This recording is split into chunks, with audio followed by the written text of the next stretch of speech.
பாருங்கள் ஃப்ரெண்ட்ஸ், இன்றைக்கி வந்து 4வது நாள் கோலம் போட்டாச்சு. வெள்ளிக்கிழமை, அதனால் மஞ்சள் குங்குமம் வச்சுருக்கு, விளக்கு ஏற்றியாச்சு. இன்றைக்கி கொஞ்சம் லேட் ஆகிடுச்சிங்க ஃப்ரெண்ட்ஸ்.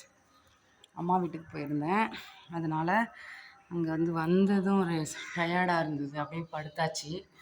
அதனால் கொஞ்சம் லேட் ஆகிடுச்சு. அப்பா பாத்திரம்லாம் அடுக்கவே இல்லை, அப்படியே கிடக்கு பாருங்கள். விளக்கி வச்சுட்டு போனால் அவங்க தமிழ் எக்ஸாம் நடக்குது, படிச்சுட்டு இருக்காங்க. இங்கே வாழைப்பழம், ஒரு கெஸ்ட் ஒருத்தவங்க மலை வாழை கொண்டு வந்து கொடுத்தாங்க, சூப்பராக இருந்தது. அதுதான் இது. இங்கே பாருங்கள், நான் நைட்டே எல்லாமே இது பண்ணேன். நான் உப்பு விளக்கு ஏற்றுவேன் ஃப்ரெண்ட்ஸ். இது உப்பு விளக்கு, வாசப்படியிலையும் உப்பு வைப்பேன். அவ்வளோதான். பாருங்கள் எவ்வளோ அழகாக இருக்கா. சாமி கும்பிட்டாச்சு.